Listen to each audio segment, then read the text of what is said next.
안녕하세요. 저는 FTA 교차 누적 경제적인 효과 분석에 대한 공동 연구자이자 발표를 맡게 된 고우리입니다.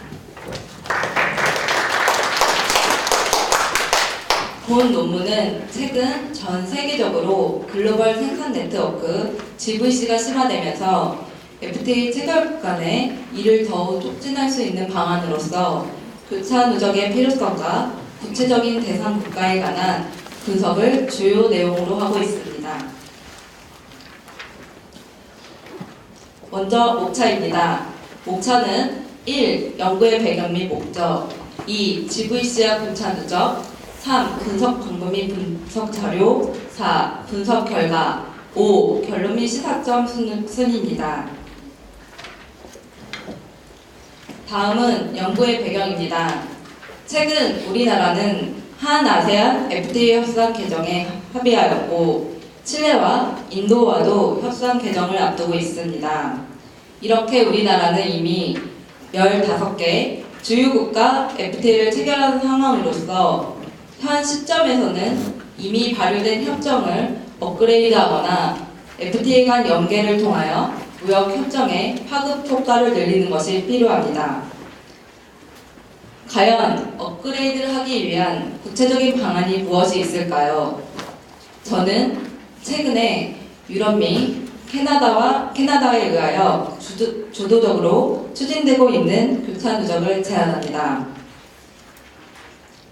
현재까지 완전 누적, 유사 누적에 관한 연구는 일부 있었으나 교차 누적에 대한 논문은 미미한 상황입니다. 저는 본 연구를 통해 교차 누적에 대한 실증적인 분석을 해보고자 하였는데요. 교차 누적을 하면 어떤 국가와 할 것인가, 그리고 어떤 산업에 도입할 것인가에 대한 답은 실증 분석을 통해서 가능하기 때문입니다. 다음으로는 GVC와 교차 누적에 대해서 설명드리겠습니다. 교차 누적은 FTA 간 누적의 한 유형으로서 품목 간의 원산지 규정의 동일성에 관계없이 재료 및 생산 누적이 가능한 누적 시스템입니다. 즉, 교차 누적은 이미 체결된 FTA 간에 상호 원산지를 누적하여 서로 연계가 되어 있는 산업 구조인 경우 효율적으로 작동할 수 있습니다. 교차 누적은 마치 유사 누적과 흡사하게 보일 수 있는데요. 유사 누적이 원재료와 완제품 간에 원산지 규정이 반드시 동일한 경우에 한해 그 누적 기준을 적용할 수 있는데 반해요. 교차 누적 같은 경우 원산지 규정이 동일하지 않아도 된다는 특징을 가지고 있습니다. 실제로 2018년도 발효 예정인 EU 베트남 FTA에서는 베트남으로 수출하는 한국산 직물 등에 한하여 교차 누적을 허용하도록 규정하고 있는데요. 이는 베트남의 섬유 원부자재 생산 및 조달 네트워크를 감안하여 도입한 조항으로 볼 수 있습니다. 현재 베트남에서 생산된 의류는 주로 중국 및 한국에서 수입된 직물을 원재료로 하여 미국과 일본, 독일 등의 주요 선진국으로 수출되고 있습니다. 한국과 베트남의 섬유 직물 및 의류 수출 동향을 보시면요. 베트남의 의류 수출과 한국의 직물 수출은 11년도부터 15년도까지 모두 지속적으로 증가하고 있음을 확인하실 수 있습니다. 베트남의 전 세계 의류 수출에 대한 연평균 증가율은 13.7%, 한국의 베트남 직물 수출은 8.2%로 보실 수 있습니다. 이처럼 한국은 베트남으로의 중간재 수출이 점차 증대됨에 따라 EU 외에도 추가적인 교차 누적 협상을 통하여 수출 활로를 모색할 필요가 있습니다. 그럼 분석 방법 및 자료 그리고 대상에 대하여 설명드리겠습니다. 본 연구는 한국과 베트남의 GVC 섬유 교역 패턴을 분석하고 교차 누적 대상 국가를 선정하기 위해 중력 모형을 이용하여 데이터 분석을 수행하였습니다. 또한 주요 분석 자료로는 한국의 베트남 100대 수출 품목 중에 HS 제5402호 등이 해당되는 제5402호 등이 제11부에 해당되는 섬유 중간재와 베트남이 전 세계로 수출하는 HS 제61와 제62류에 해당하는 섬유 최종재를 사용하였습니다. 주요 분석 대상은 다음 두 가지입니다. 첫 번째 대상은 한국과 베트남의 GVC를 증명하기 위해 한국의 섬유 중간재와 베트남의 섬유 최종재의 수출 관계에 관한 것입니다.